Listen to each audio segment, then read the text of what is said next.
देखो मुझे ना आप लोगों को मुझे 0.5 समझाना है, पूरा गेम 0.5 का है। एग्जाम में बहुत बार पूछा है, टॉपिक का नाम है बार ऑफ लिमिटेशन। ठीक है, वी आर डूइंग सेक्शन 3। तो सेक्शन 3 का हेडिंग है बार ऑफ लिमिटेशन। ये देखो बहुत बार आया है, PEQ मतलब पास एग्जाम क्वेश्चन, बहुत बार पूछा गया। इसमें ना first, second, third, fourth, fifth point सब मैनेजेबल है। अगर मैं फर्स्ट पॉइंट रीड करूं, ठीक है, फर्स्ट पॉइंट देखो क्या कहता है। फर्स्ट पॉइंट कहता है section 3 of limitation act provides that any suit, appeal और application must be made within the period of limitation as specified under the act. Correct. If any suit, appeal or application filed beyond the prescribed period of limitation, it is the duty of court not to proceed, irrespective of the fact whether the other party has set his defense or not. Now what is this? Basically last line कहता है कि अगर सामने वाला जो late हुआ है वो अपने डिफेंस में कुछ कहे या ना कहे, कोर्ट का क्या ड्यूटी है? कोर्ट उन केसेस को नहीं उठाएगा जिन केसेस का लिमिटेशन पीरियड खत्म हो चुका है। फिर थर्ड पॉइंट कहता है कि provisions of section 3 are mandatory.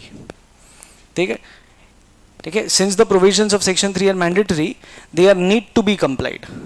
बराबर, उनको फॉलो करना बहुत जरूरी है। करेक्ट। फोर्थ पॉइंट कहता है the court can on its own, court खुद से चेक करेगा कि किसी भी सूट को क्या with in the limitation period file किया गया था या नहीं। ठीक है, ये फोर्थ पॉइंट। फिफ्थ पॉइंट जो वो गेम पॉइंट है। ठीक है, ये डिसाइड करता है कि आपने पेपर में अगर ये पूछा गया तो सही से लिखा है कि नहीं। ठीक है, तो ऐसे केसेस में फिफ्थ पॉइंट जो है वो गेम पॉइंट है। So purpose of section 3 is not to deprive और affect the jurisdiction of court और power of court.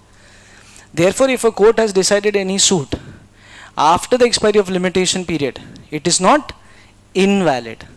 The decision will bind both the parties and such suits are called as time barred suits.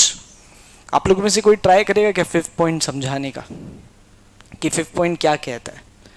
ठीक है, English का हिंदी मत करना, मैं मुक्का मारूंगा। ठीक है, मुझे सिर्फ समझाओ। एंड देखो रॉन्ग इंटरप्रिटेशन रहा तो भी चलेगा, मुझे सिर्फ ये जानना है कि तुम्हारे इंटरप्रिटेशंस लेवल कैसे। सब्जेक्ट का नाम है jurisprudence, interpretation and general law. तो अगर इस सब्जेक्ट के एंड तक आपके इंटरप्रिटेशंस नहीं इंप्रूव हुए तो फिर क्या फायदा मेरा? ठीक है, so if anybody wishes to try कि सर आई विल ट्राई, क्या लिखा हुआ है मैं समझाता हूँ या समझाती हूँ, रॉन्ग हुआ तो देख लेना, चलेगा। बोलो, what is section 5, what is point 5 of section 3? क्या बोलता, बोलो।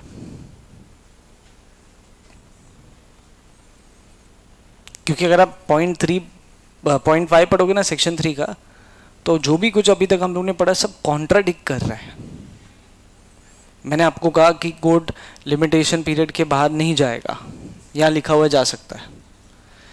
मैंने आपको बोला कि लिमिटेशन पीरियड के बाद केसेस नहीं सुन सकते, या बोलता सुन सकता है, बोलता सुन ही नहीं सकता, सुन के डिसीजन भी दे सकता है, और वो डिसीजन पार्टीज को बाइंड भी करेगा, और ऐसे केसेस को टाइम बार्ड केसेस कहेंगे। तो सर फिर पूरे एक्ट का पर्पस ही, एक्ट का ऑब्जेक्टिव ही डिफीट हो रहा है, पूरे एक्ट का पर्पस ही जो है वो बिगड़ रहा है। तो ऐसे केस में सर कैसे समझेगा फिर? वो तो आपने जो भी कहा वो पूरा रॉन्ग हो जाएगा। तो ऐसा कोई है जो ट्राई करना चाहता है कि ऐसा क्यों लिखा हुआ है? कॉन्ट्राडिक्ट नहीं कर रहा है, ये कोई कॉन्ट्राडिक्शन नहीं है, ये कोई कॉन्ट्राडिक्टरी पॉइंट भी नहीं है। तो फिर ये क्या है? बोलो बोलो। यस,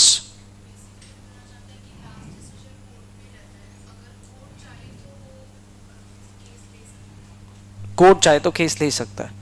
इस चीज को क्या कहते हैं? जब अगर कोर्ट चाहे तो अपने हिसाब से केसेस को उठा सकता है, इसको कुछ तो कहते हैं।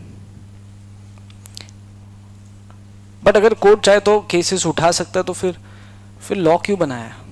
लॉ का ऑब्जेक्टिव यही था ना कि केसेस नहीं उठाने लिमिटेशन पीरियड खत्म होने के बाद। और यहाँ लिखा हुआ है कोर्ट बोल रहा है मैं उठा सकता हूँ, तो ऐसे कैसे हो सकता है? देखो इसको ऐसे समझो। देखो लास्ट पॉइंट क्या कहती है समझो। सबसे पहले ना मैं यहाँ पे कुछ लिखता हूँ, मुझे बताओ दोनों में से क्या राइट है। ठीक है, इस एक्ट का जो हम लोग लिमिटेशन एक्ट 1963 पढ़ रहे हैं, इसका पर्पस तुम लोग क्या समझ रहे हो अब तक, पहले मैं वो पूछता हूँ। Purpose is to make people aware about limitation period, ठीक है, या फिर purpose is to give directions to the courts, to give direction to the courts not to proceed after expiry of limitation period। क्या बोलते हो, आपको क्या लगता है, इस एक्ट का पर्पस फर्स्ट है कि इस एक्ट का पर्पस सेकंड है? फर्स्ट है कि सेकंड है? हाँ, पहले तो चलो अपन एक सेम पेज पे सब लोग याद रखना, इस एक्ट का पर्पस ये है, ये इस एक्ट का पर्पस नहीं है, और ये इस क्या किसी भी एक्ट का पर्पस नहीं हो सकता। क्यों ऐसा? क्योंकि इंडिया में जो कोर्ट स्ट्रक्चर है ना, इंडिया में जो कोर्ट स्ट्रक्चर है या इंडिया में जो कोर्ट सिस्टम है वो इंडिपेंडेंट है, ठीक है, वो इंडिपेंडेंट है, वो अपने हिसाब से चलता है। मुझे एक बात बताओ, क्या ना इससे लॉ बनाने का काम पार्लियामेंट का होता है?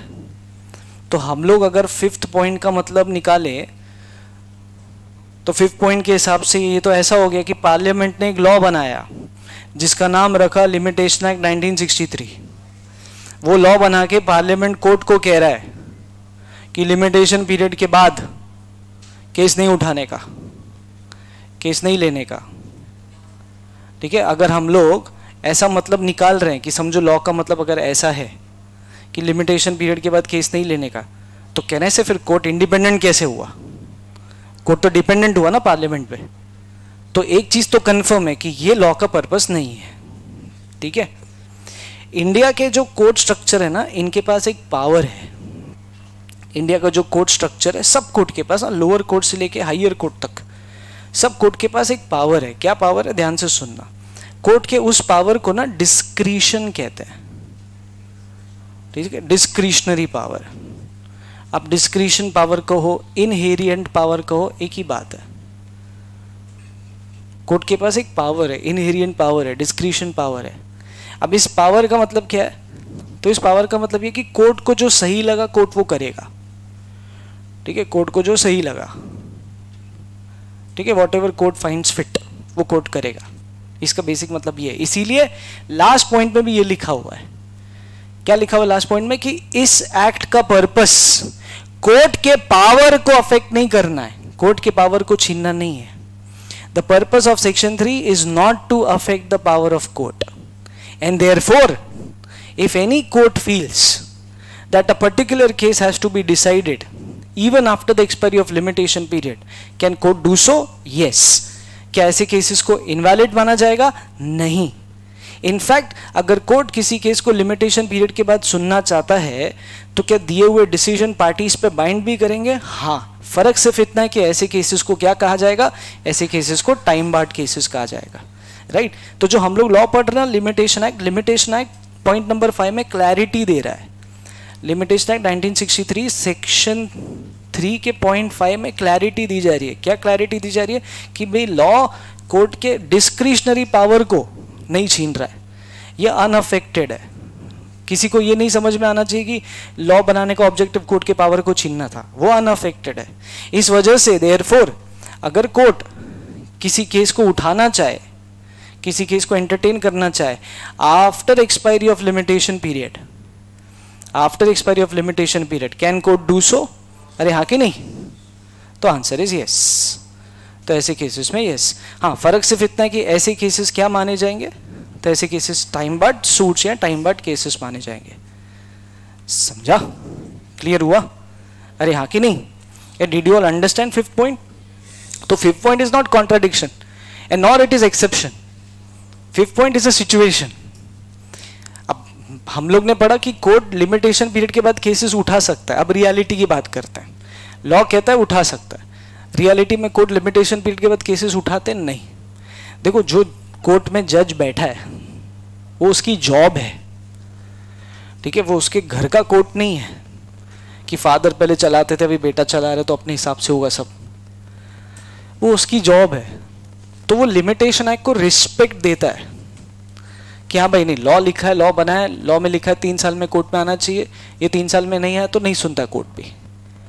बट अगर किसी एक्सेप्शनल सिनेरियो में अगर जरूरी है कि वो बात सुनना है, किसी के जस्टिस को प्रोटेक्ट करने के लिए, if case has to be entertained, तो क्या ऐसे केसेस में कोर्ट बियॉन्ड द लॉ जाके अपने हिसाब से केस एंटरटेन कर सकता है? हाँ। तो सर ऐसे केस में आपको नहीं लगता जज पे सवाल उठेंगे? उठेंगे। जज को बोला जाएगा कि तुमको क्यों लिमिटेशन एक्ट को क्रॉस करना है, तो जज must have explanation. All objections raised against the जज हैज टू बी एक्सप्लेन्ड, तभी जाके कोर्ट बियॉन्ड लॉ जाके केस को उठाएगा। बट आइडियली, रियलिस्टिक बेसिस पे क्या जजेस ऐसा करते हैं? नहीं। एवरी जज is bound by the job, they are intent to get the salaries, so they don't get emotional, they don't get sentimental कि हाँ यार नहीं यार बेचारे से जस्टिस छीन लिया जाएगा अगर मैं अपना पावर नहीं एक्सरसाइज करूँ। भाड़ में क्या, खुद टाइम पे नहीं है, मैं काय को सुनूं? तो इसलिए जजेस भी एंटरटेन नहीं करते। कर सकते हैं हाँ। क्या वो पावर है उनके पास? हाँ। उसी पावर को डिस्क्रिशनरी कहते हैं, इनहेरिएंट पावर कहते हैं। करते हैं नहीं। समझा? ठीक है। सो याद रखना, लॉ बनाने का काम और कोर्ट चलाने का काम, ये दोनों बॉडीज बिल्कुल आपस में इंडिपेंडेंट है। ये बॉडी ऐसा कोई लॉ नहीं बना सकती जिससे कोर्ट पे डायरेक्शन दी जाए या इंस्ट्रक्शन दी जाए, और कोर्ट ऐसा कुछ नहीं कर सकता जिससे पार्लियामेंट को प्रॉब्लम हो। तो ये दोनों अपने हिसाब से चलते रहते हैं। लिमिटेशन एक्ट बनाया गया अपन सबके लिए कि we should be aware of the period within which matter can go to the court. Limitation act का ऑब्जेक्टिव कोर्ट के ऊपर कोई डायरेक्शन डालना नहीं है। समझा? सेकेंड क्वेश्चन लिखो, क्वेश्चन नंबर 2।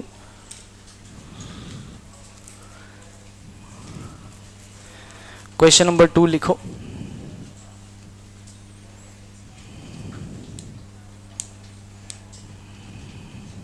सेकेंड क्वेश्चन लिखो।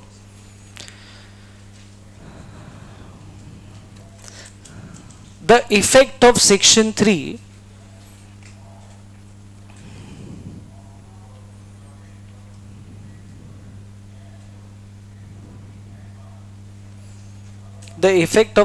3 of Limitation Act 1963,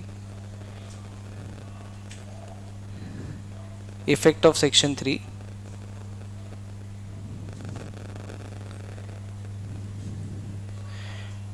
Section 3 of Limitation Act 1963 is not to deprive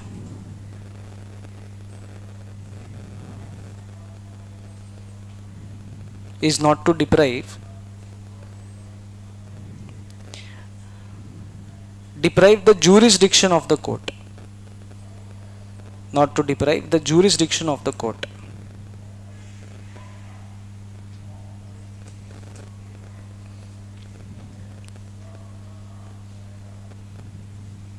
Is not to deprive the jurisdiction of the court.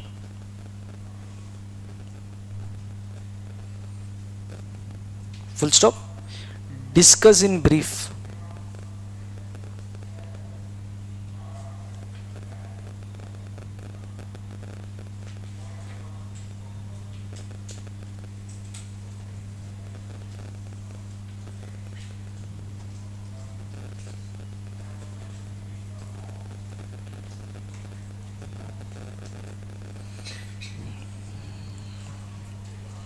Full stop. Explain in brief. चलो अब देखो, अब आप लोग को एक हो सकता है मन में डाउट हो, किसी ने पूछा ना हो इस डर से कि शायद मेरा डाउट करेक्ट ना हो, या आपको ऐसा लगा हो कि ये ऐसा ज़रूरी नहीं है, या आया ही ना हो डाउट। ठीक है। अच्छा, but before that, before I jump to, did you all understand the introduction of the act? Also the purpose behind which the law is made. ठीक है। दूसरा, did you all understand section 3? Right? Section 3 talks about bar of limitation. ठीक है। इसको list, ये जो list है ना, इसको लिस्ट के लिए जगह छोड़ देते हैं, ये बाद में फिल करते जाएंगे। अब इस सेक्शन 3 के बाद एक और इम्पोर्टेंट सेक्शन है जिसको बोलते हैं सेक्शन 5, जिसका टाइटल है डॉक्ट्राइन ऑफ सफिशिएंट कॉज।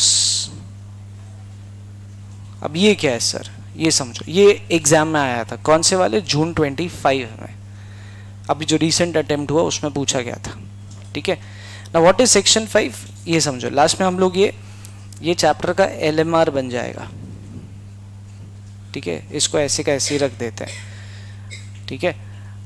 चलो let's understand what is section 5, pay attention, ठीक है, 2 मिनट यहाँ पे ध्यान दो। Doctrine of sufficient cause. अब ये क्या है, सुनो, मान लेते हैं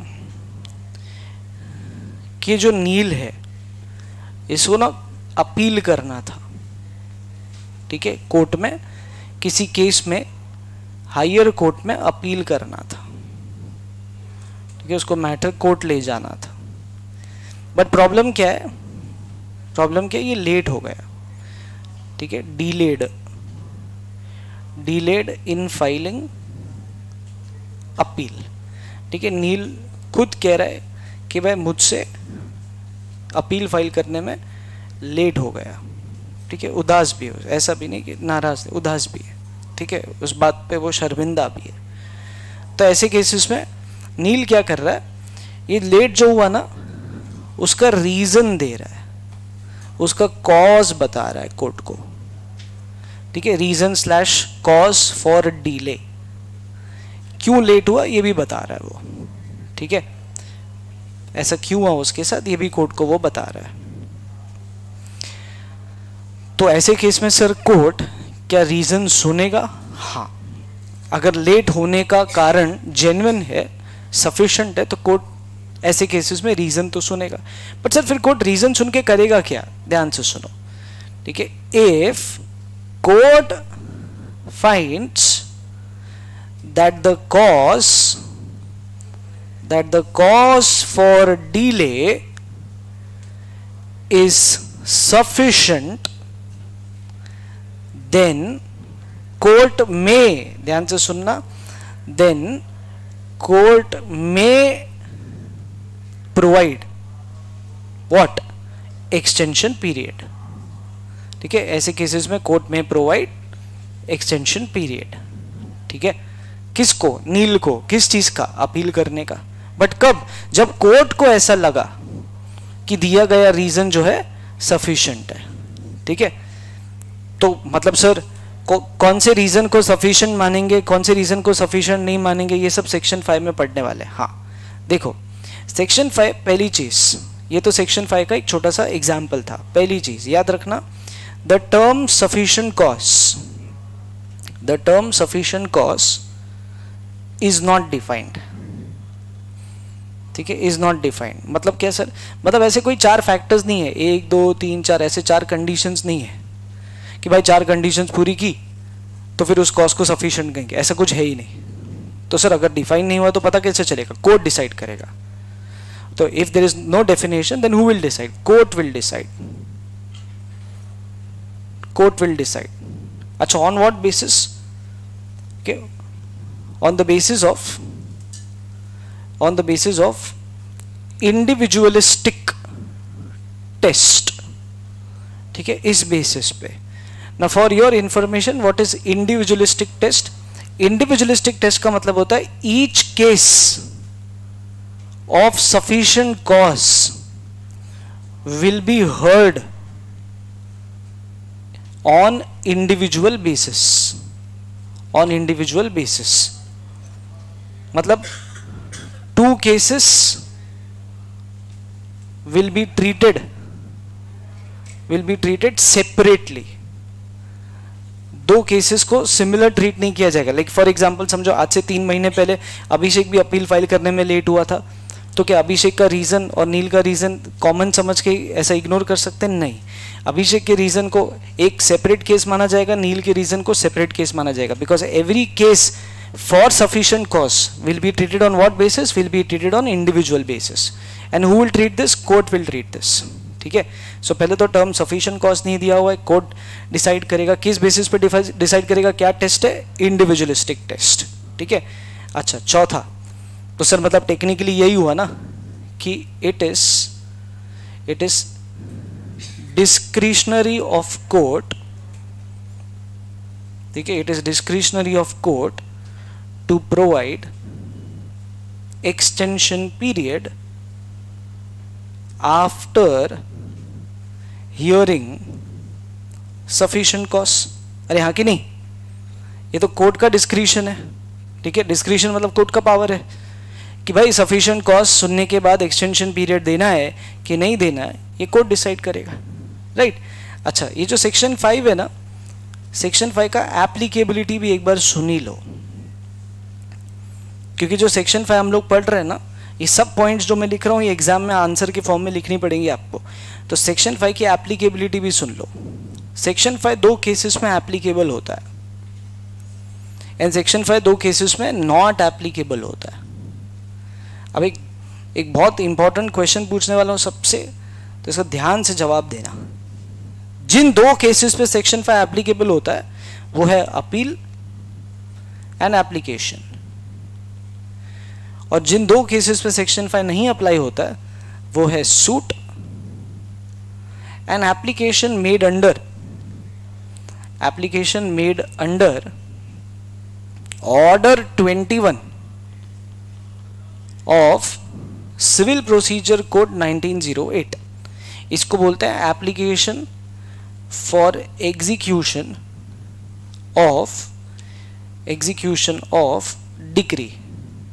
ठीक है, आते हैं इस पे सेपरेटली डिस्कशन करेंगे। ठीक है, बट दो केसेस में सेक्शन 5 एप्लीकेबल होता है और दो केसेस में नहीं होता है। एप्लीकेबिलिटी समझने के पहले एक चीज़ मुझे बताओ, अगर कोई इंसान लेट होता है तो ऐसे केसेस में लेट होने की वजह कोर्ट कंसीडर करता है? हाँ, ठीक है। अब अगर दी हुई वजह कोर्ट को सफिशिएंट लगी कहने से तो ही कोर्ट एक्सटेंशन पीरियड देता है। तो कौन सी वजह को सफिशिएंट मानेंगे, कौन सी वजह को नहीं सफिशिएंट मानेंगे, ऐसा कोई डेफिनेशन दिया हुआ है? नहीं। तो अगर नहीं दिया हुआ तो कौन डिसाइड करेगा? किस बेसिस पे? इंडिविजुअलिस्टिक टेस्ट की बेसिस पे। तो अल्टीमेटली ये किसके पास पावर है कि डिसाइड करना कि एक्सटेंशन देना है कि नहीं देना है? तो इसी पावर को क्या कहते हैं? डिस्क्रिशनरी। तो ये जो दो केसेस हैं, जिन दो केसेस में सेक्शन 5 जिन दो केसेस में अप्लाई होता है वो एक अपील है, दूसरा एप्लीकेशन है। Now you people tell me कि what do you all understand by the term applicable? मतलब ये जो दो सिचुएशंस हैं, अगर अपील एप्लीकेशन पे सेक्शन 5 अप्लाई होता है तो इसका मतलब क्या हुआ? इसका मतलब ये हुआ कि एक्सटेंशन पीरियड मिलेगा, या इसका मतलब ये हुआ कि इन दो केसेस में रीजन सुना जाएगा? हाँ, बराबर। ठीक है, याद रखना, इन दो केसेस में रीजन सुना जाएगा। इसका ये मतलब नहीं है कि इन दो केसेस में एक्सटेंशन पीरियड मिलेगा। इसका मतलब ये कि इन दो केसेस में लेट आने का रीजन सुना जाएगा। अगर वो रीजन सफिशिएंट निकला, अगर सफिशिएंट है तो एक्सटेंशन पीरियड मिलेगा। अरे समझ रहा है क्या? ठीक है, जस्ट बिकॉज सेक्शन 5 इन दो केसेस में अप्लाई होता है तो इसका मतलब नहीं कि सीधा एक्सटेंशन पीरियड मिलेगा। अगर इन दो केसेस में दिया हुआ रीजन सफिशिएंट नहीं निकला तो क्या कोर्ट एक्सटेंशन पीरियड देने से मना कर सकता है? हाँ। तो सर फिर ये जो दो है नॉट एप्लीकेबल मतलब, तो इसका मतलब क्या है? तो इन दो केसेस में रीजन नहीं सुना जाएगा, इन दो सिचुएशंस में रीजन नहीं सुना जाएगा। तो इन दो सिचुएशंस में अगर रीजन नहीं सुना जाएगा तो क्या होगा? तो इन दो सिचुएशन में कोर्ट डायरेक्टली बोलेगा गेट आउट, मतलब बोलेगा बाहर निकलो यहां से, कोर्ट रुकने ही नहीं देगा आपको। अब सवाल उठता है ऐसा क्यों सर? क्यों इन दो केसेस में रीजन सुना जाएगा, क्यों इन दोनों केसेस में नहीं सुना जाएगा? ऐसा डिस्क्रिमिनेशन क्यों? ऐसा क्यों सर? अब उसका आंसर समझो। देखो ये जो दो सिचुएशंस है ना, ये जो दो सिचुएशंस है ना, कौन सी दो? ये वाली दो। ये जो दो सिचुएशंस है ना, इसमें जो लिमिटेशन पीरियड है ना वो ऑलरेडी बहुत कम है। Limitation period ranges from 30 days to 6 months। कहना से आपके घर में कोई रीजन हो सकता है जिसकी वजह से आप अपील नहीं कर पाए, कहने से आपके साथ कुछ हुआ हो सकता है इसकी वजह से आप एप्लीकेशन नहीं लिख पाए। तो इसका लिमिटेशन पीरियड इन दो केसेस में ऑलरेडी कम है। बट वेयर एज इन दो केसेस में, ये जो दो सिचुएशन है, इन दो सिचुएशंस में लिमिटेशन पीरियड एनी विच वे बहुत ज्यादा है। ठीक है, that limitation period ranges from 3 years to 12 years। Minimum limitation period किसी भी सूट को फाइल करने का average limitation period is 3 years। तो सर वो तो ठीक है, बट आपने कहा कि लिमिटेशन एक्ट का सेक्शन 5 एप्लीकेशंस पे अप्लाई होता है, फिर आप ही कह रहे हो कि एप्लीकेशन पे नहीं अप्लाई होता है। अरे करेक्ट, लिमिटेशन एक्ट का सेक्शन 5 सारी एप्लीकेशंस पे अप्लाई होता है सिवाय इसके, सिवाय इस एप्लीकेशन के। तो सर ये एप्लीकेशन क्या है, देखो इसको समझो, मैंने कहा था अलग से समझाऊंगा तो ध्यान से सुनो। डिक्री का मतलब होता है फाइनल ऑर्डर ऑफ कोर्ट, ठीक है, फाइनल ऑर्डर ऑफ कोर्ट। समझो दो लोगों में केस चल रहा था, ठीक है, ये पार्टी ए पार्टी बी, मैटर कोर्ट में चल रहा था। ध्यान से सुनना, ये मैटर कोर्ट में अच्छे से चल रहा था काफी टाइम से। कोर्ट ने फाइनली इस केस में डिसीजन दिया, ठीक है, डिसीजन दिया मतलब लॉ की भाषा में बोलूं तो डिक्री दिया, ठीक है, ऑर्डर पास किया। और क्या डिक्री दिया कि ए जो है बी को, पार्टी ए जो है पार्टी बी को 5 लाख रुपए देगा। अब पार्टी बी ने क्या किया, पार्टी बी ने बोला सर ए की नीयत मैं जानता हूं, वो नहीं देगा सर, ठीक है, माना मैं मैटर कोर्ट ले आया, बट आपके बाद भी वो नहीं देने वाला है। भले आपने उसको ऑर्डर किया है कि it is a decision of court that A should give 5 lakh rupees to be, but sir वो नहीं देगा। तो इसीलिए हमारी रिक्वेस्ट है, बी क्या करता है, बी एप्लीकेशन डालता है, ठीक है, किस चीज का एप्लीकेशन डालता है कि जो भी डिक्री आपने पास किया था ना सर, ये 5 लाख वाला, मुझे इस डिक्री को एग्जीक्यूट करवा के भी दो। मतलब सर, मतलब आप एक आदमी अपॉइंट करो, वो आदमी ए के पास दी हुई गई डेट पे जाएगा, डिसाइड किया हुआ अमाउंट उससे लेगा, फिर वो अमाउंट डिपॉजिट करेगा कोर्ट में, और फिर मैं आके आपसे कलेक्ट करूंगा। मुझे ए के मुंह लगना ही नहीं है सर।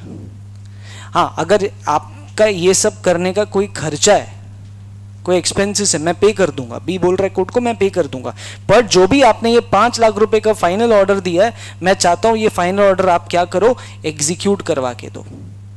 मुझे 5 लाख रुपए से वसूल करके दे दो सर, और इसको वसूलने में अगर कोई खर्चा लगने वाला है, मैं आपको खर्चा देने के लिए तैयार हूं, मुझे इस आदमी से बात नहीं करना। सर ये फैसिलिटी मिलती है, मिलती है। You can request the court to execute your decree, but can I say इस रिक्वेस्ट के लिए एप्लीकेशन डालनी पड़ेगी। तो इस एप्लीकेशन का लिमिटेशन पीरियड क्या है, 3 years। कैन आई से सफिशिएंट पीरियड है, इसीलिए सेक्शन 5 इस एप्लीकेशन पे अप्लाई नहीं होता। समझा? ये कौन सी एप्लीकेशन है, ये application for execution of decree है।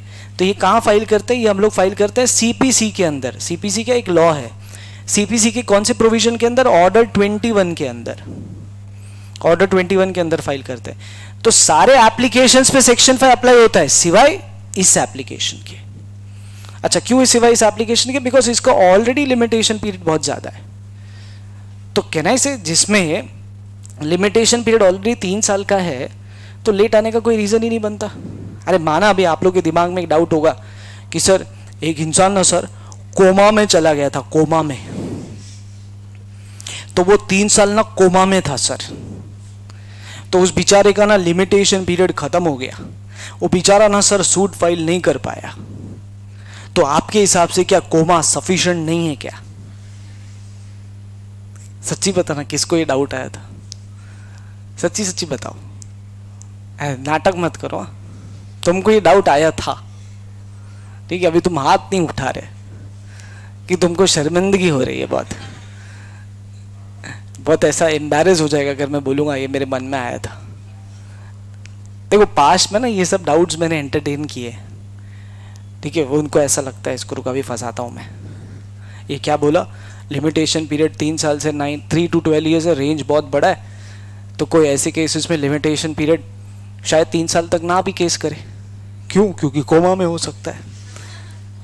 मुझे एक बात बताओ, अगर ऐसा है भी, चलो आपके डाउट को मैं रिस्पेक्ट करता हूं, ऐसा है भी, मान लेते हैं ऐसा हुआ भी है, तो कहने से हमने थोड़ी देर पहले सेक्शन 3.5 पढ़ा था, और सेक्शन 3.5 क्या बोलता है कि कोर्ट अपने डिस्क्रिशन पे अगर चाहे तो after expiry of limitation period cases entertain कर सकता है। यस, अगर कोर्ट को लगता है कि ये कोमा जरूरी है,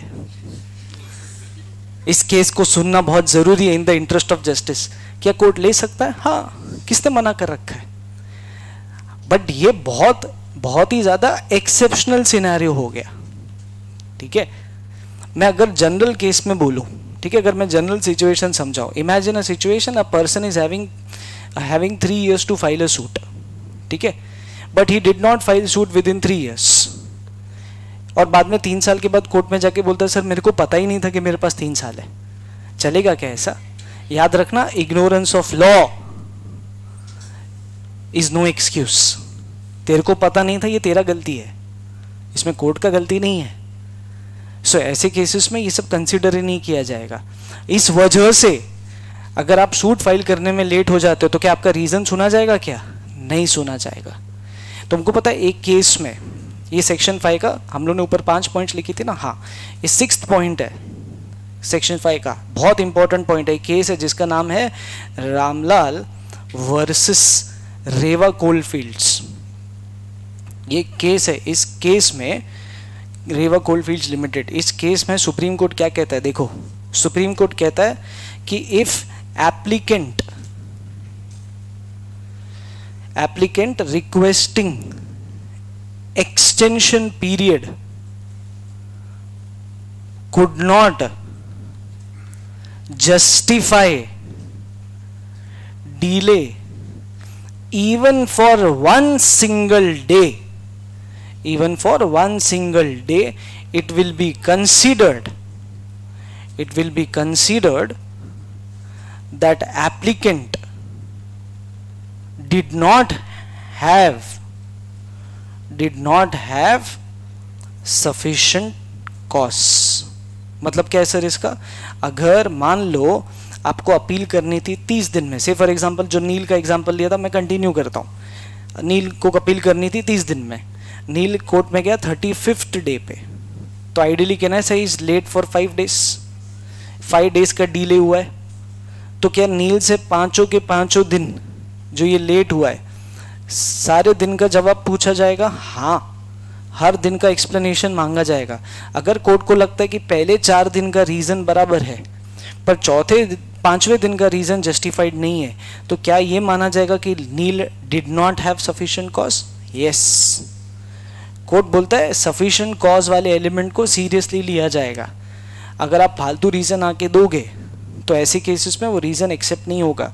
तो जितने भी दिन लेट थे आपको हर दिन का जस्टिफिकेशन देना पड़ेगा। और अगर हमें लगा कि कोई भी दिन दिया हुआ जस्टिफिकेशन बराबर नहीं है, तो क्या कोर्ट ऐसे केसेस में ये मानेगा कि सफिशिएंट कॉज है ही नहीं? हाँ। तो इसका अल्टीमेटली मतलब क्या निकलता है? इसका अल्टीमेटली मतलब ये निकलता है कि एक्सटेंशन पीरियड देना हो, एक्सटेंशन पीरियड मिलेगा या एक्सटेंशन पीरियड नहीं मिलेगा, इसका डिस्क्रिशन किसका है? कहना से ये कोर्ट का डिस्क्रिशन है, ये कोर्ट का डिस्क्रिशन है। अरे हाँ कि नहीं? समझा? आ जाओ अपने नोट्स पे आ जाओ, लिमिटेशन एक्ट के नोट्स पे आ जाओ। सबसे पहले ये 2 पॉइंट रीड करो जो सामने स्क्रीन पे, ये 2 पॉइंट रीड करो।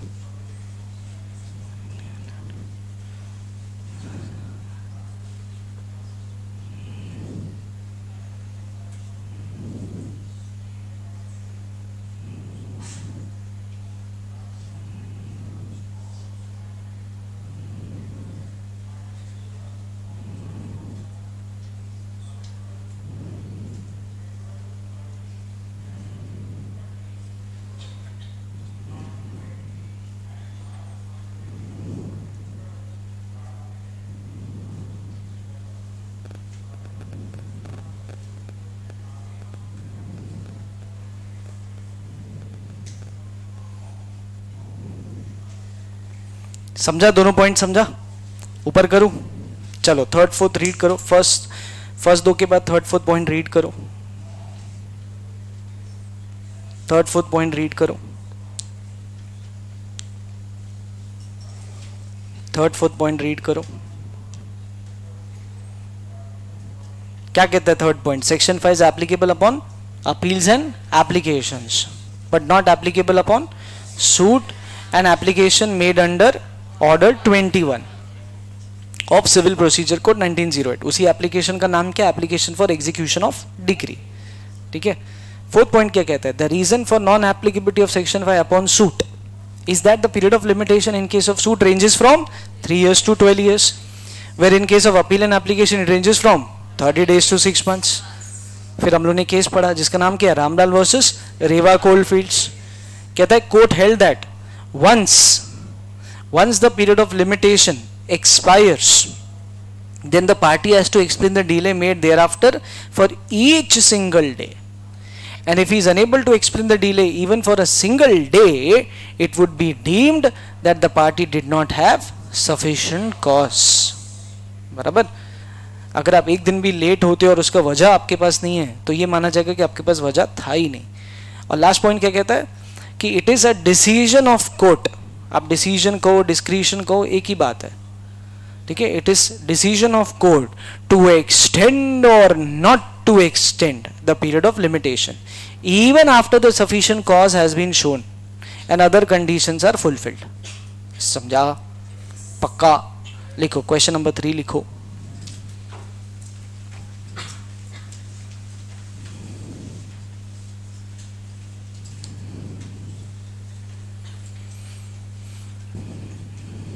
क्वेश्चन नंबर 3 लिखो. Section 5 of limitation act 1963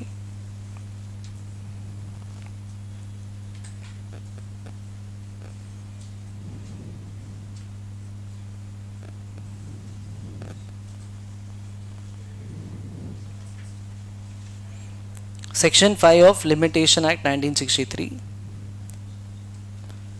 permits, P-E-R-M-I-T-S,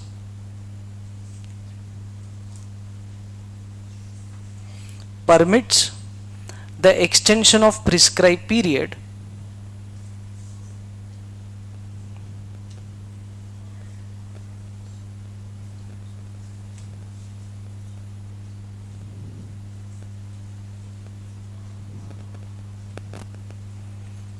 Section 5 permits the extension of prescribed period in certain cases,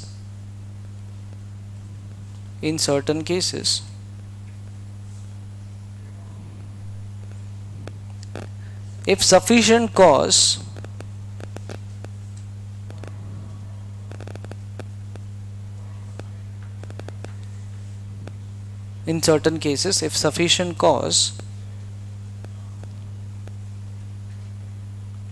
cause has been shown for the delay.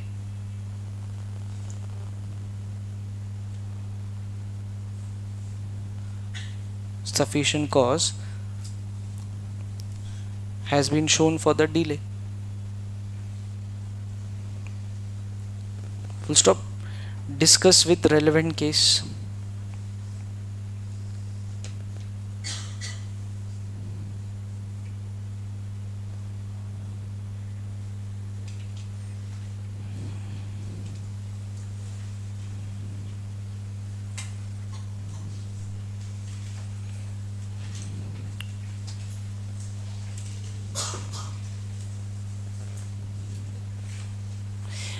अब ये देखो, ये जो बॉक्स दिख रहा है आप लोगों को, ठीक है. हम लोग ये बॉक्स रीड करेंगे and anybody from you have to just tell me what is basically this box says. एक सिंगल लाइन में आप ये समझा दो कि बॉक्स क्या कहना चाहता है, ठीक है. पेज नंबर 326 मॉड्यूल में है. बॉक्स को स्टार मार्क करके रखेंगे. बहुत बहुत बहुत बहुत ज़्यादा काम का है.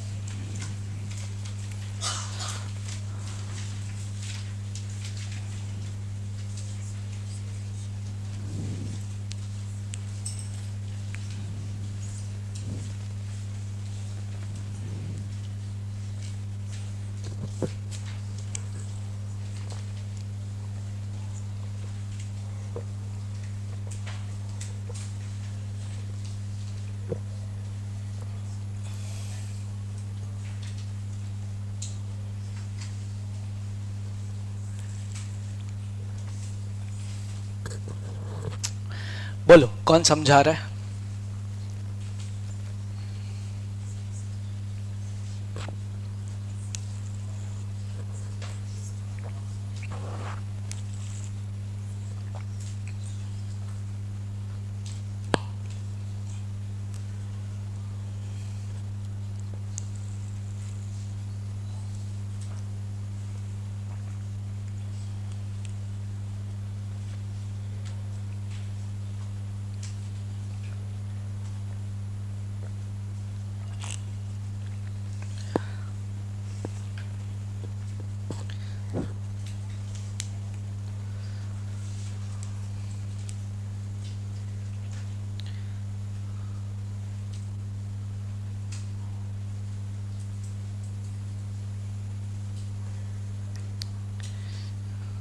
और थोड़ा रीड करोगे तो याद हो जाएगा।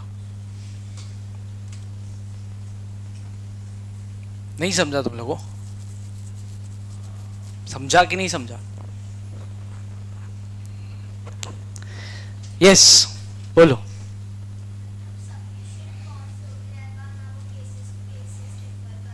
बराबर नहीं दिया हुआ है।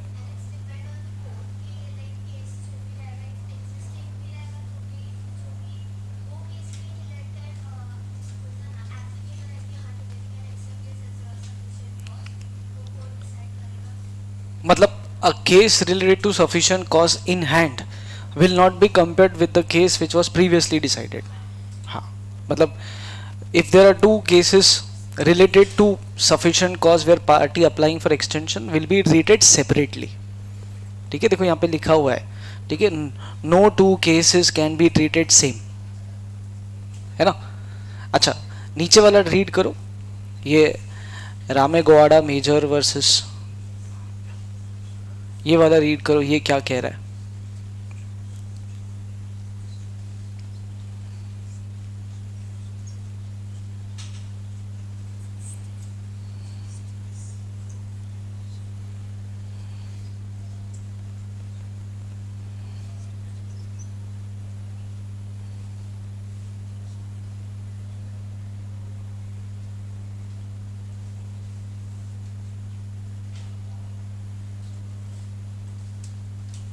ये लिखा ना कंडोन्ड, मतलब कंसीडर्ड, चेक्ड,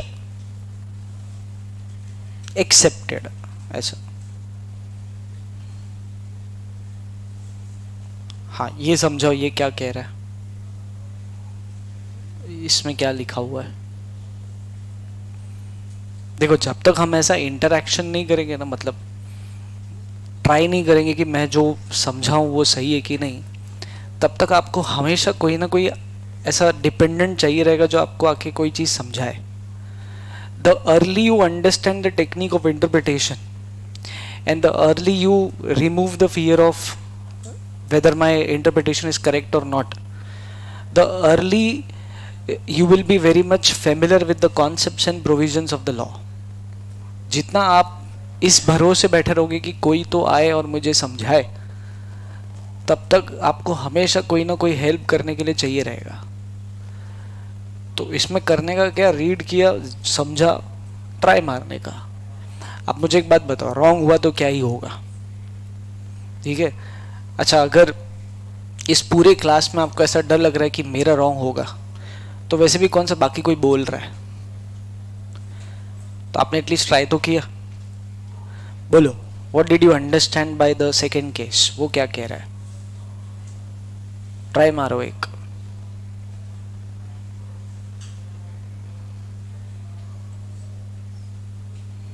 क्या समझा बताओ।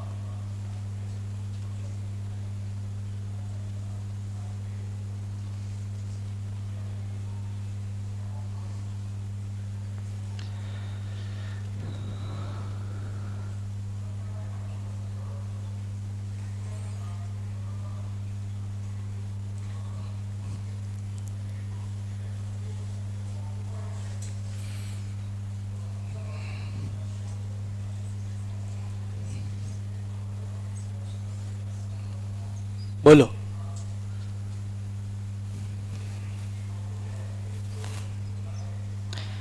नहीं तो मैं पॉइंट आउट करके पूछूंगा, और नहीं आएगा तो फिर मैं इंसल्ट करूंगा, बेइज्जती एकदम, रोने पे आ जाओगे तुम लोग। इतना भी नहीं आता है, छी, एग्जीक्यूटिव में आया ही क्यों, बुक तुम्हारा। अरे मजाक कर रहा हूँ, बोलो ट्राई करो। Yes what is your name by the way? Kimaya, okay. And what is your surname? हाँ ये अच्छा है, रूबाडे, बोल।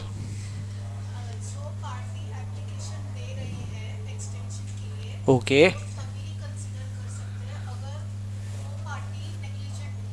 हाँ देखो वो बेसिकली ये जो केस है उसमें कोर्ट क्या कह रहा है, कोर्ट कह रहा है कि अगर बात आ रही है एक्सटेंशन देने की, तो इसको लिबरल सेंस में ट्रीट करने का। लिबरल सेंस में ट्रीट करने का मतलब ये कि जस्टिस को आगे रखने का।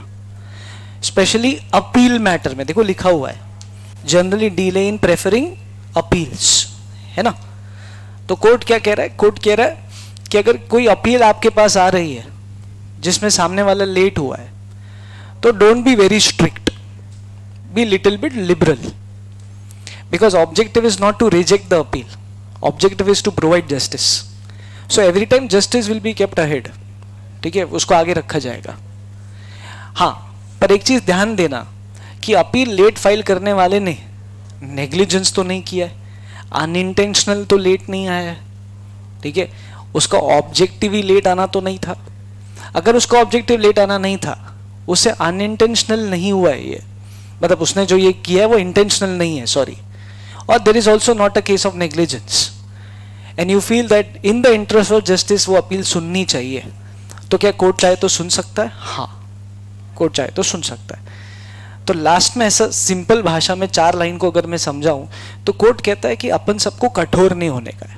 जब अपील वाला मैटर आएगा तो we should not be that strict that we will reject all late filings, सारी लेट अपील्स को अपन रिजेक्ट करेंगे, ऐसा बिहेव नहीं करने का। We will keep the justice part every time on priority, justice will be the basic objective. If something is done intentionally, if something is done with negligence, if something is done where objective of the party is to come late only, तो उसको लात मार के बाहर निकालो, उसको खड़े मत रहे दो कोर्ट में। ये लास्ट लाइन में लिखा हुआ है, देखो लास्ट लाइन में क्या लिखा हुआ है, क्या ध्यान दो, इंटरेस्ट को ध्यान में रखते हुए, बट ये भी देखो कि कोई ग्रॉस नेग्लिजेंस नहीं है, डेलिबरेट इनएक्शन नहीं है, ठीक है, बोनाफाइड, मतलब बोनाफाइड का मतलब क्या होता है, गुड फेथ, तो लैक ऑफ बोनाफाइड नहीं है मतलब मालाफाइड नहीं है, ये सब चीजों को ध्यान दो। और ऐसा लग रहा है तो फिर वो डीले कंसीडर कर लो, कंडोनेशन ऑफ डीले मतलब consider my request of being late. समझा? क्लियर हुआ? एक क्वेश्चन लिखो जिसका आंसर ये 2 बॉक्स ही रहने वाला है। क्वेश्चन नंबर क्या हो जाएगा? 4। लिखो, एक क्वेश्चन लिखो।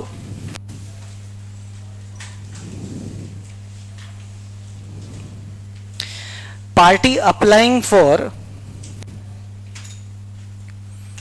Applying for condonation of delay, party applying for condonation of delay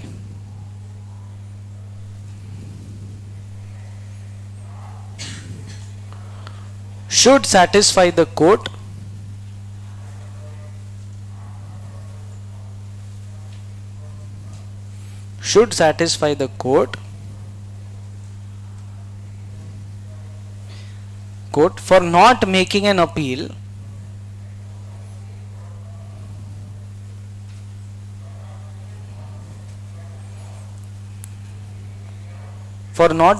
appeal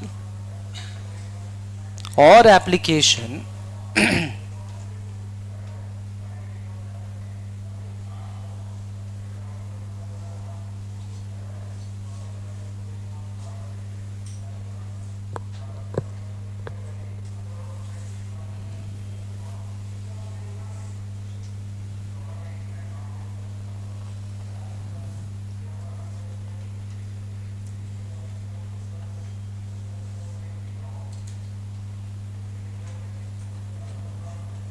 party applying for condonation of delay should satisfy the court not making an appeal or application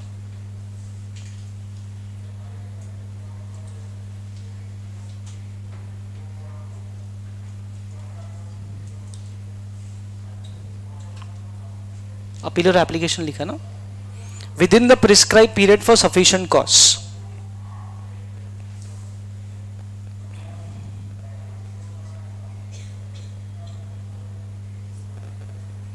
within the prescribed period for sufficient cause.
लिखा party applying for condonation of dealer should satisfy the court for not making an appeal or application within the prescribed period for sufficient cause. Full stop. Discuss with relevant case. Discuss with relevant case.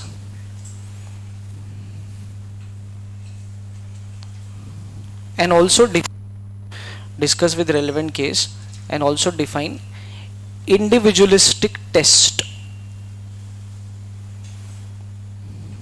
Also define individualistic test. अच्छा, ये question का answer हम लोग लिख लेंगे, ठीक है, इसको छोड़ दो, don't write any reference. Question number will be 5th. अभी जो लिखोगे वो 5 हो जाएगा ना. चलो 5th question before we take break. 5th question यहीं से ही उठाते हैं. देखो सेल्फ टेस्ट क्वेश्चन ही उठाते हैं. अच्छा बाय द वे ये देखो द शेड्यूल, ये देखो द शेड्यूल, ठीक है, वो चलता रहता है. नहीं उसको पढ़ना नहीं है अपने को, ठीक है, वो कुछ काम का नहीं है. हाँ ये लिखो,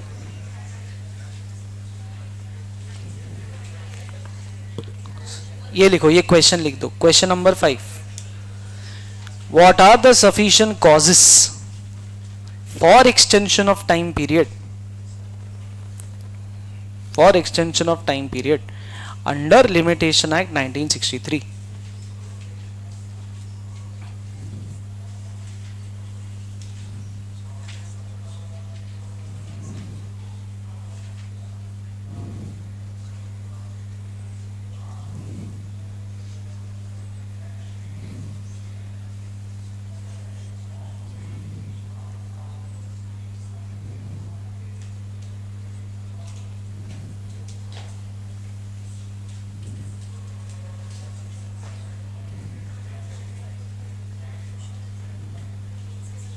लिखा.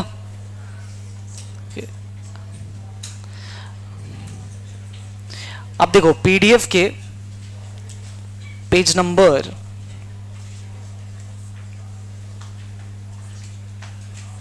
क्या लिख के आता होगा इसमें, पेज नंबर, हाँ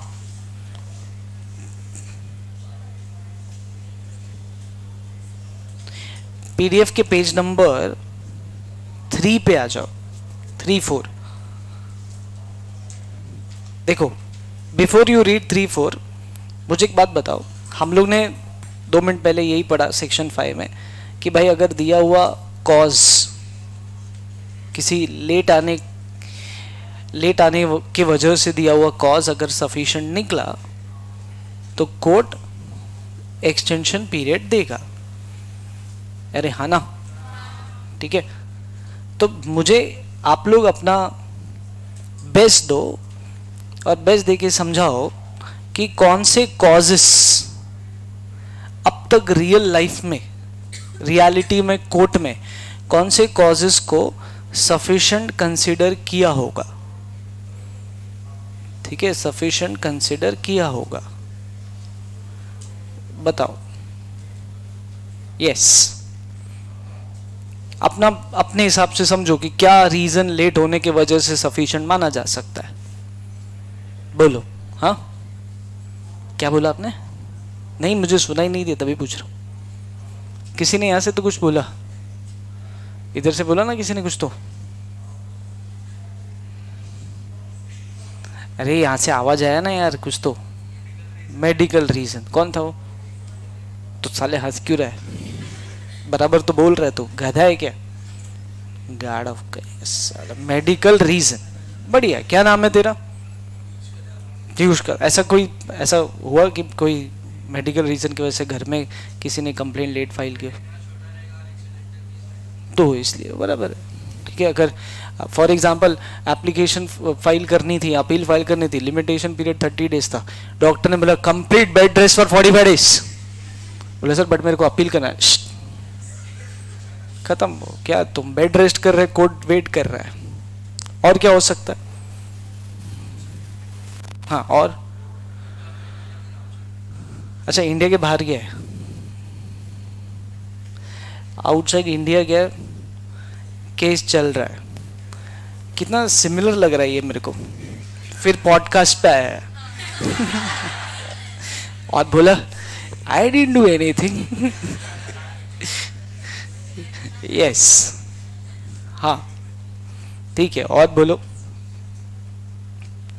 और कुछ, what can be the reason for being late and that reason can be considered to be sufficient? Yes,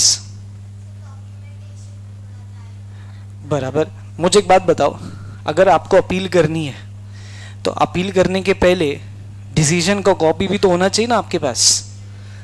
आप फॉर एग्जांपल डिस्ट्रिक्ट कोर्ट में अपील करना चाहते हो, आप डिस्ट्रिक्ट कोर्ट में अपील फाइल करते हो, जज बोला लोअर कोर्ट का कॉपी का, बोलो सर वो आप देखो, वो मेरा काम नहीं है। ऐसा थोड़ी है, you need to take copies from the lower court, ठीक है, attach those copies with the appeal application, submit it to district court. तो मुझे एक बात बताओ, अगर कॉपीज मिलने में लेट हो गया तो, right, so let filing of decision या डिक्री कॉपी, बराबर है। और क्या रीजन हो सकता है, और बताओ, और क्या रीजन हो सकता है लेट आने का? यस, हाँ, जिसको बेचारे को अपील करने हैं वो जेल में, ठीक है, imprisonment of parties, imprisonment of party, बढ़िया। और बताओ। यस, अच्छा, already involve in, already prosecuted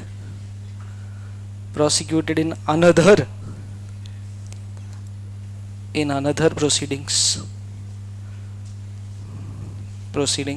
बराबर है। और क्या, और कुछ? अच्छा, अभी देखो, आप लोग ने जो भी रीजंस बताया ना, जेन्युइन, एब्सोल्युटली करेक्ट, बट आपने सारे रीजंस ना पार्टी के एंड से बताए। इसमें आपकी गलती नहीं है, आपका परसेप्शन पता है क्या है, आपकी आइडियोलॉजी क्या है कि इंडिया में court structure, court system is so perfect that they cannot commit mistake, they cannot be the reason of committing mistake, it has to be only the party। ऐसा नहीं है। 2017 में ना I decided that I'll reduce the teaching and involve more myself into litigation by qualification। CS तो 17 में खत्म, 14 में खत्म हो गया था, 17 में फिर LLB पूरा हुआ। सो मैं बोला, क्योंकि मेरे को आर्ग्यूमेंट में मजा आता है, मैं बोला ये मेरा एरिया है, आर्ग्यू कर सकते हैं हम लोग।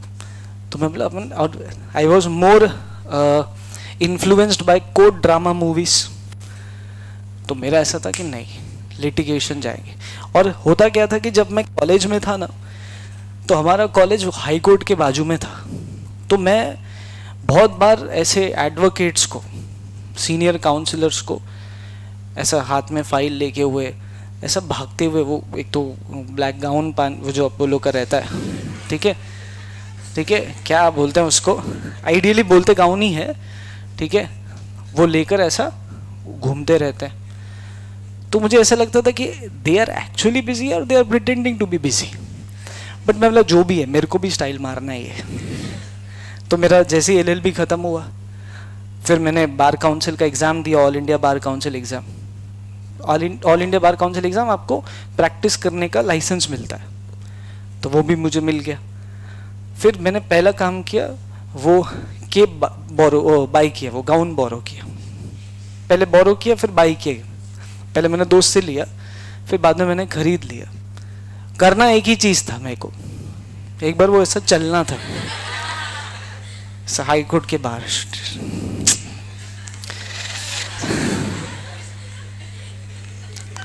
और दूसरा मेरी इच्छा थी कि मैं वो कार्ड, मेरे पास शायद नहीं होगा अभी, मेरी इच्छा थी कि मैं वो कार्ड एंट्री गेट पे दिखा के अंदर जाऊं।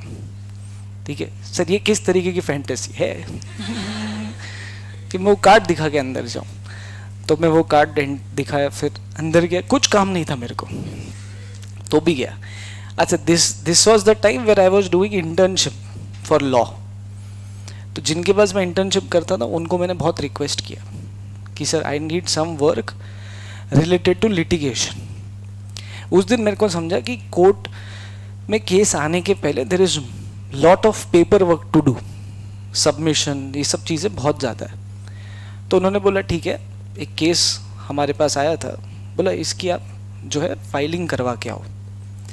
तो मुझे सब गाइड किया, मुझे बोला आपको इस फ्लोर पे, इस रूम नंबर पे ये लेडी मिलेगी, इस लेडी के पास आपको जाना है, इनसे स्टैम्प लेना है, फिर एक पेपर लेना है, उसको फिल करना है, फिर आपको वो बार काउंसिल को सबमिट करना है, सॉरी बेंच को सबमिट करना है। देखो दो चीज़ें होती है, एक होती है bar council is association of advocates and bench is association of जजेस। तो आपका केस बार से बेंच के पास जाता है, इस बीच में बहुत सारा पेपर वर्क होता है, इस बीच में बेंच फ्री है कि नहीं केस सुनने के लिए ये भी देखा जाता है। इंडिया के जिन जिन कोर्ट में बार और बेंच के बीच में दोस्ती अच्छी नहीं है, वहाँ केसेस पढ़ रहे हैं और सड़ रहे हैं, ऐसा कहा जाता है। लकीली बॉम्बे हाई कोर्ट में बार बेंच में बहुत अच्छी दोस्ती है, एडवोकेट्स एसोसिएशन और जजेस एसोसिएशन में बहुत अच्छा है। तो हमने बार के पास केस रजिस्टर किया, फिर बार उस केस को बेंच को बेचता है। तो जैसे ये हो गया, मुझे जो काम दिया था, मैं फर्स्ट फ्लोर पे पहुंचा, रूम नंबर कुछ याद नहीं आ रहा मेरे को, उधर बोला जाने के लिए। जैसे ही मैं वहाँ पहुंचा तो एक लंबी सी लाइन लगी हुई थी, कम से कम 25-30 लोग खड़े थे, और मैं इस इंप्रेशन में था कि मैं एडवोकेट हूँ, मेरा टाइम बहुत इंपॉर्टेंट है, every minute I count that what I have earned, I am not going to stand in this queue. तो मैं 5 मिनट रुका, फिर रियलिटी भी आई, बोला नहीं रुकना है तेरे को, इंटर्न है तू। तो मैं रुका, मूवमेंट ही नहीं हो रहा। मैंने आगे वाले को पूछा, भाई क्या हो गया? बोला वो रहेगा कुछ। मैं बोला चेक करना पड़ेगा। तो मेरे को बोला देखो, तो इसके बिहेवियर से ऐसा था कि वे रोज का है, चुप रहना, बट मेरे लिए तो फर्स्ट टाइम था। तो मैंने उसको बोला मैं आपके पीछे रुका हूँ, मैं एक मिनट देख के आता हूँ। वो अपना फ़ोन पे बात कर रहा था, ऐसा भी नहीं कि मेरे को कुछ कॉल आया तो मैं बिजी हूँ, मेरे को बोर हो रहा था। मैं गया देखने के लिए, समझो लास्ट बेंच पे वो औरत बैठी है, लाइन यहाँ तक आ चुकी है, बट दरवाजे के बाहर है। आप लोग कभी कैसे साइन करने के लिए रुक जाते हो, वैसे हाल हो गया था। तो मैं लाइन को फॉलो करते करते अंदर गया, तो देखा एक डेस्क पे एक औरत बैठी है।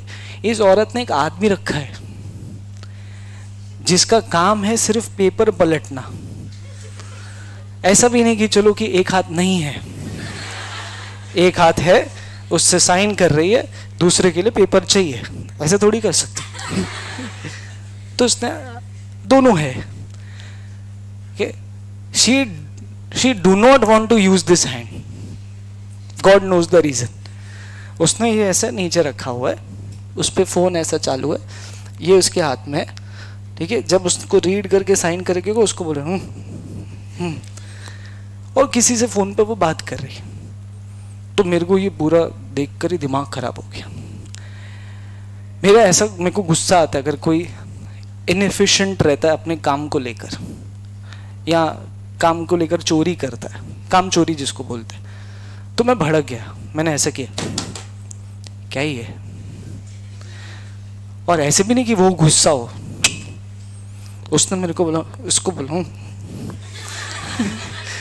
रख ना फोन, उसको बोला। तो उसने मेरे को बोला काय झालं।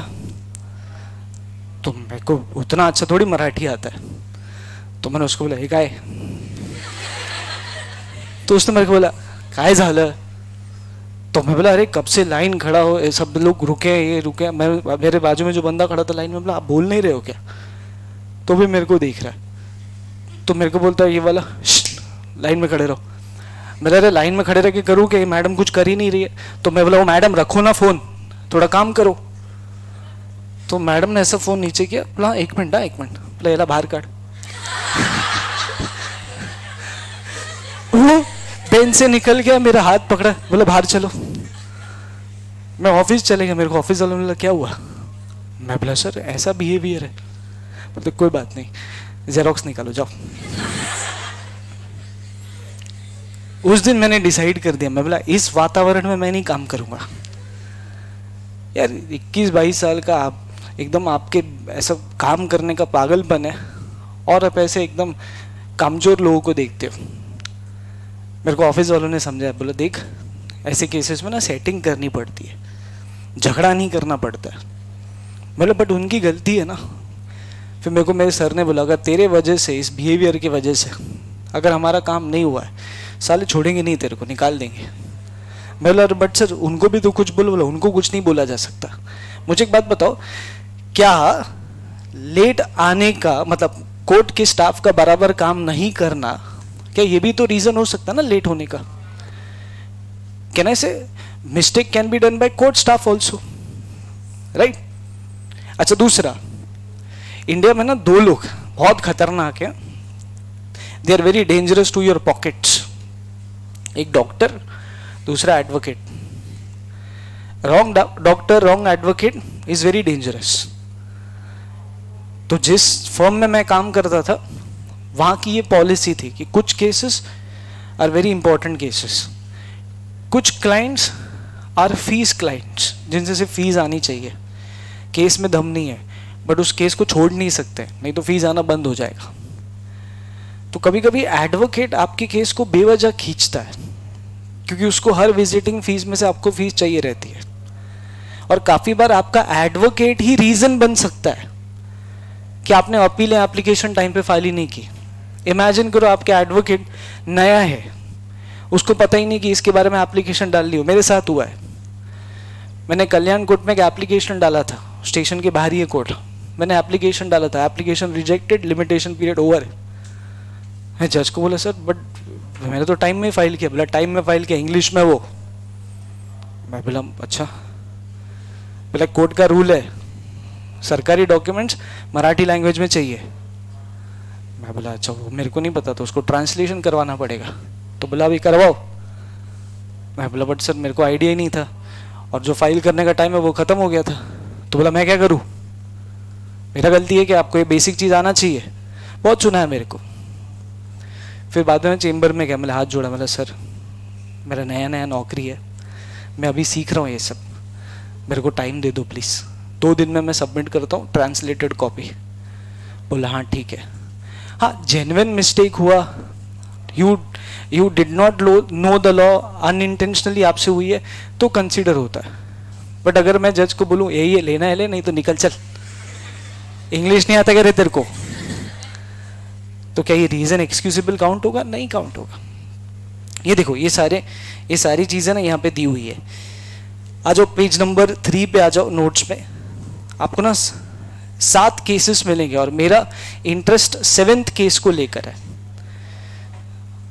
पहले आप सारे केसेस रीड कर लो। I am more concern about 7th case.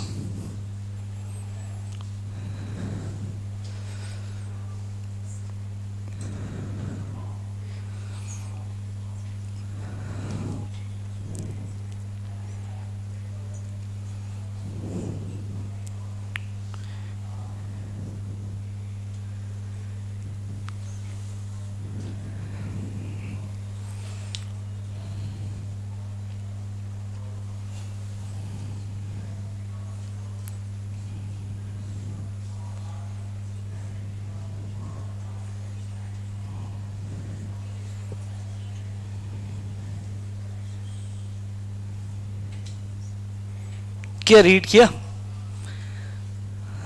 देखो, time taken for obtaining copies, imprisonment of party, serious illness, mistake of law. मेरे केस में जो हुआ था कि इस कोर्ट का रूल है कि copy has to be submitted in Marathi language only, ये that was a clear case of mistake of law. I did not know the rule and it was unintentional mistake, hence मुझे extension मिला था, ठीक है।